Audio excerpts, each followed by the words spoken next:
గురుగారు, రామాయణంలో రామ రావణ యుద్ధానికి ఒక్కరోజు ముందు శ్రీరాముడు ఒక పూజ చేశాడని, ఆ పూజకి వచ్చిన బ్రాహ్మణులు ఎవరైతే ఉన్నారో ఆయన రావణాసురుడి అని ఒక కథ విన్నాను నేను. అది నిజమే అంటారా, లేకపోతే ఏదో జస్ట్ పుకార్లు అంటారా? మీ అభిప్రాయం ఏంటి? ఇది ఒక అద్భుతమైన క్వశ్చన్ నువ్వు అడిగింది. ఓకే, రియల్గా రామ రావణ యుద్ధం ముందు రోజు స్వామి మరి భగవంతుడిని ప్రార్థించాలనుకున్నట్ట. జరగబోయే యుద్ధంలో విజయం కావాలని. జాంబవంతుడు అతి వృద్ధుడు కదా, ఆయన పిలిచి అడిగాడు, మరి ఇక్కడ మనం హోమం చేయాలి, స్వామివారిని ప్రార్థించాలి, ఆ ఏర్పాట్లు ఏమైనా చేయగలరా అని. స్వామి, ఇది మనం అడవిలో ఉన్నాము, ఇక్కడ ఆ ఏర్పాట్లు ఎలా చేయగలను నేను అని చెప్పి ఆలోచించి ఒక నిమిషం అన్నాడంట. లేదు మనకి ఛాన్స్ ఉంది అన్నాడంట. ఎవరు అని అడిగాడంట స్వామివారు. రావణాసురుడు అన్నాడంట. ఆయన వస్తాడు అని అడిగాడంట. అంటే వస్తాడు ఆయన. బ్రాహ్మణుని యొక్క ముఖ్య ధర్మం ఏంటంటే తన ఇంటికి వచ్చి, స్వామి మా ఇంటికి వచ్చి పూజ చేయాలి అని అంటే నువ్వు ఎంత ఇస్తావు, ఓకే, లేకపోతే నువ్వు నీ యొక్క స్తోమత ఏంటి, ఇవన్నీ అడగడం కన్నా కూడా నేను ఈ పూజ చేయాలంటే తక్షణమే నేను వస్తాను అని చెప్పాలంట. సరే, మొత్తానికి ఏదో ఆయన కన్విన్స్ అయ్యాడు రాముల వారు. సరే అంటే నేను వెళ్ళి అడిగి వస్తానని చెప్పి జాంబవంతుడు బయలుదేరాడు. ఈ విషయం రావణాసురుడికి మెసెంజర్స్ ద్వారా తెలిసిపోయింది. తెలిస్తే పరివారాన్ని మొత్తానికి ఇన్స్ట్రక్షన్స్ ఇచ్చాడు ఆయన. ఒక జాంబవంతుడైన ఒక వృద్ధుడు వస్తాడు, ఆయన్ని ఎవరు ఆపద్దు, డైరెక్ట్గా నా దగ్గర తీసుకురండి అని ఇన్స్ట్రక్షన్స్ ఇచ్చేసాడు. చక్కగా జాంబవంతుడు వెళ్ళాడు. డైరెక్ట్గా తీసుకెళ్ళి రావణాసురుడి దగ్గర ముందు ఆయన తీసుకెళ్లారు. కూర్చోమన్నారు. ఆశీర్వాదం నమస్కారం చేశాడు. స్వామి దేనికోసం వచ్చారని అడిగాడు. మా రాజు యుద్ధం తలపెట్టారు, దానికి రేపు ఒక హోమం చేయాలనుకుంటున్నారు, దానికి పూజారులుగా మీరు వచ్చి, మీ బ్రాహ్మణులుగా వచ్చి అక్కడ ఆ కార్యక్రమాన్ని జరిపించాలి అని అడుగుతాడు. మరి బ్రాహ్మణ యొక్క ధర్మం కదా, ఓకే, పిలిస్తే నో అని చెప్పకూడదు కదా. మరి గురుగారు, రావణాసురుడు అసురుల జాతికి చెందినవాడు కదా, మరి ఒప్పుకున్నాడా? అక్కడ రావణాసురుడు ఏం చెప్పాడంటే, ఒరిజినల్ అంటే ఎవరైతే బ్రాహ్మణుడు తన ఇంటికి వచ్చిన ఒక జాతకునికి, ఓకే, నాకు ఈ కార్యక్రమం ఉంది చేయాలి స్వామి అంటే కంపల్సరిగా కాదు అనకూడదు అని చెప్పి, కాబట్టి నేను వస్తాను అని చెప్పాడంట. వస్తాను అని చెప్తే సరే, మరి జాంబవంతుడు అడిగాడంట, మరి స్వామి మరి ఇక్కడ మాకు ఎటువంటి వసతులు లేవు, ఆ పూజా ద్రవ్యాలు అవన్నీ మేము ఎక్కడి నుంచి తెచ్చుకోవాలంటే ఆయన మళ్ళీ చెప్పాడంట, ఏమని, ఆ బాధ్యత అంతా అంటే యజమానికి ఎటువంటి వసతులు లేకపోయినా కూడా సమకూర్చే బాధ్యత కూడా బ్రాహ్మణుడిదే అని చెప్పాడంట. ఓకే, అంటే రావణాసురుడిదే. అంటే ఇక్కడ బ్రాహ్మణుడు అని ఎందుకు చెప్తున్నాను నేను, ఆయన రాక్షసి జాతిలో పుట్టినా కానీ బ్రాహ్మణుడు ఎందుకు చెప్తున్నా అంటే, అసలు ప్రతి మనిషి పుట్టుకతో శూద్రుడే అంట. జన్మనా జాయతే శూద్రః కర్మణా జాయతే ద్విజః వేద జ్ఞానేషు విప్రాణం బ్రహ్మ జ్ఞానేషు బ్రాహ్మణం. అంటే వేదం తెలిసిన వాడు విప్రుడు, బ్రహ్మజ్ఞానం తెలిసిన వాడు బ్రాహ్మణుడు అని చెప్పారు. అంటే బ్రాహ్మణుడు అంటే ఒక క్యాస్ట్ కాదు, అంటే ఒక కులము కాదు.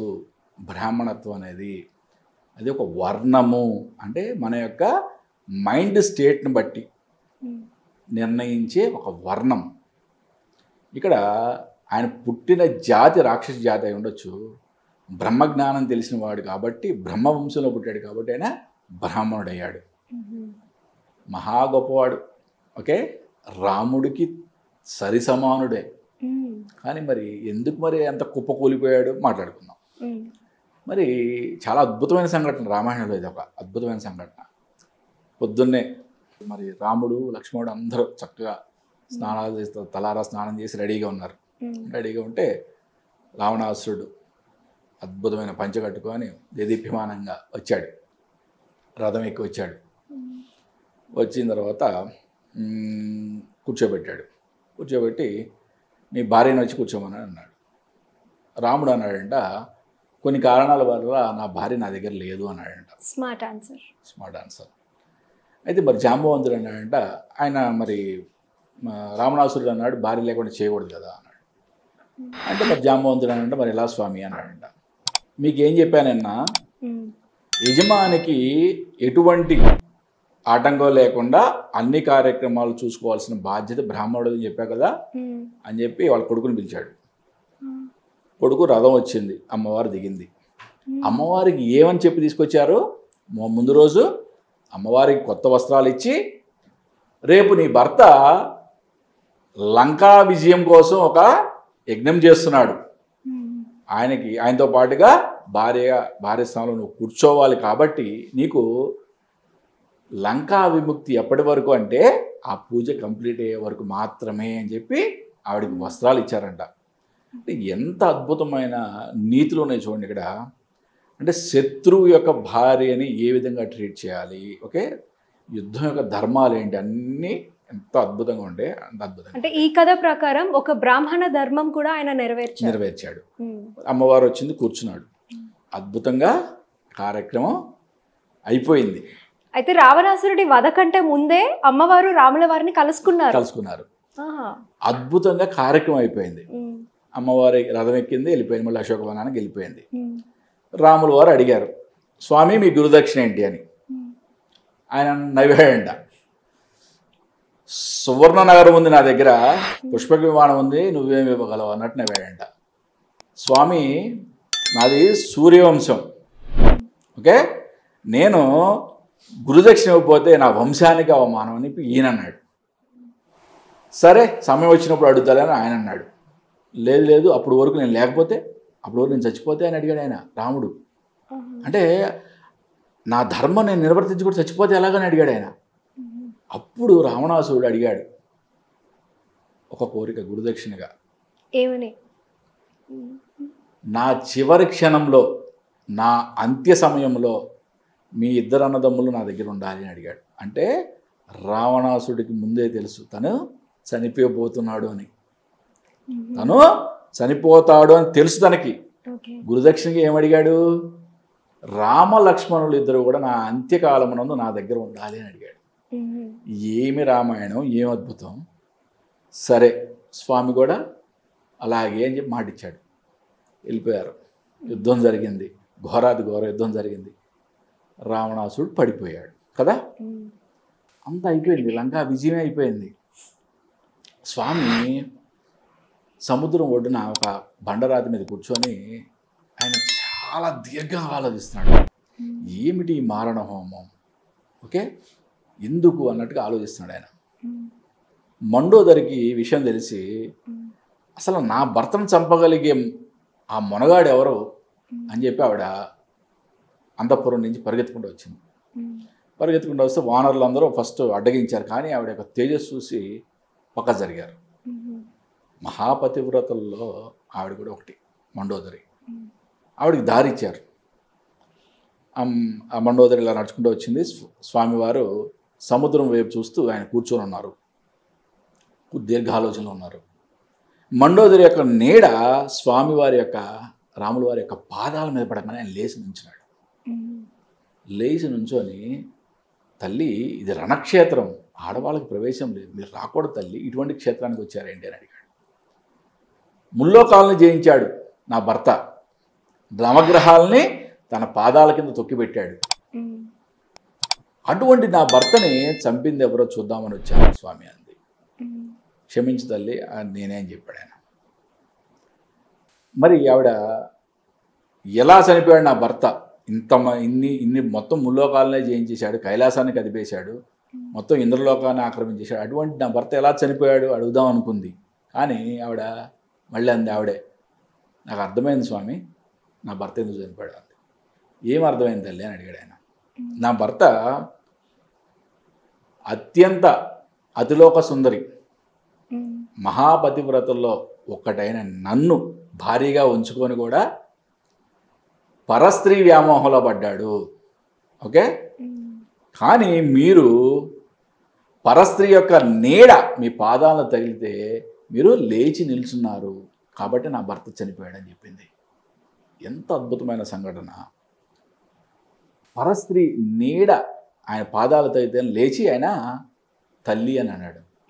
అంటే వారి యొక్క గుణగణాల్లో ఎంత అద్భుతంగా ఈ యొక్క ఘట్టం మనకు చెప్తుందంటే, ఎటువంటి వ్యక్తి అయినా సరే, ఏ వ్యక్తి అయినా సరే అరిషడ్ వర్గాల్లో సప్త వ్యసనాల్లో దేనికైనా బానిసవితే ఆ మనిషి అధపాతాళానికి పోవలసిందే, గుర్తుపెట్టుకోవాల్సిందే. మరి నిజంగా రాముడు లక్ష్మణుడు మరి రావణాసుడు యొక్క చివరి కాలంలో ఉన్నారా? 100% అయినా ఉన్నారు. లక్ష్మణుడు రావణాసురుని చూసి చేదరించుకొని వెళ్ళిపోతుంటే రాముడు పిలిచి వారిస్తాడు. మహా గొప్ప వ్యక్తి ఆయన, అరిషడ్ వర్గాలను జయించలేకపోయాడు కాబట్టి ఇలా పడిపోయాడు. మహా గొప్ప వ్యక్తి, నమస్కారం చేయించాడు లక్ష్మణుడి చేత. అంటే ఎటువంటి సంఘటనలు ఉన్నాయంటే మన యొక్క రామాయణంలో చాలా అద్భుతమైన సంఘటనలు. ధర్మం అంటే ఏ విధంగా ఉండాలి, ధర్మపాలన ఏ విధంగా చేయాలి, అన్నీ కూడా చాలా అద్భుతంగా చిత్రీకరించబడింది. ఒక అద్భుతమైన విషయం ఇక్కడ, ఈ పూజకి సమయం ముహూర్తం పెట్టింది కూడా మరి రావణాసుడే కదా. టైం ఆయన ఎటువంటి ముహూర్తం పెట్టాడు? రాముని యొక్క విజయము, లంకా విజయము, రావణాసుడి యొక్క అపజయము ఉండేలాగా ఆయన ముహూర్తం ఆయన పెట్టుకున్నాడు. అవునా? అంటే ఎందుకంటే నవగ్రహాలు మొత్తం ఆయన కాలు కింద ఉన్నాయి. శని అక్కడ కూర్చోండి అక్కడ కూర్చోవాలి, రాహు ఇక్కడ కూర్చోండి ఇక్కడ కూర్చోవాలి, అంతే. ఆ టైం ఆయన సెట్ చేశాడు. ఎటువంటి టైం అది? రాముని యొక్క విజయం, లంక అపజయం, అంటే రావణాసుని యొక్క అపజయం. ఇంతకన్నా అద్భుతమైన సంఘటన ఎక్కడి నుంచి ఉంటుంది? అంటే ఒక వ్యక్తి ఏ విధంగా మానవ శరీరంతో వచ్చి భగవంతుడిగా ఏ విధంగా అయ్యాడు, ఎన్నో గొప్ప శక్తులు ఉన్న వ్యక్తి సామాన్య మానవుని చేతిలో ఏ విధంగా నేల కొరిగాడు. అరిషడ్ వర్గాలను జయించలేకపోతే ఏ వ్యక్తి యొక్క శాస్తి అయినా ఇదే చివరికి. ఓకే, కామ క్రోధ లోభ మోహ మద మాచర్యాల్లో దేనికి లొంగినా, సప్త వ్యసనాల్లో దేనికి లొంగినా నీ యొక్క జీవితం అధోగతి పాలవలసిందే.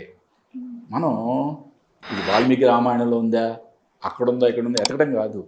ఈ యొక్క సంఘటనలో ఉన్న అద్భుతాలని మనం ఆకలింపు చేసుకోవాలి. దానిలో ఉన్న ఒక మంచి మోరల్ వాల్యూస్ని మనం మన యొక్క లైఫ్లో పాటించాలి. అంతేగాని ఇది రామాయణం. ఒకటి జనరల్గా చెప్తున్నా మీకు, రామాయణ భారతాల మీదే విపరీతమైన విమర్శలు ఎందుకు వస్తాయి? అవన్నీ కథలు అనుకుంటున్నారే అండి, చాలా రియల్గా జరిగినాయి. భగవంతుడు నడయాడిన ప్లేస్లు ఇవన్నీ.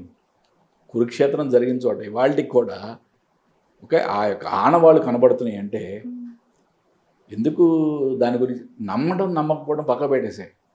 పోనీ అది కథే అనుకో, తప్పేం లేదు, నువ్వు చేసిన తప్పేం లేదు. దాంట్లో ఉన్న మంచిని గ్రహించి నువ్వు పాటించు. నీ జీవితం అద్భుతం, నువ్వు కొన్ని వేల మంది జీవితాలను అద్భుతం చేయగలవు కదా. అది వదిలేసి రాముడు పుట్టాడా లేదా, కృష్ణుడు పుట్టాడా లేదా, ఇవన్నీ ఎందుకు అసలు మీకు?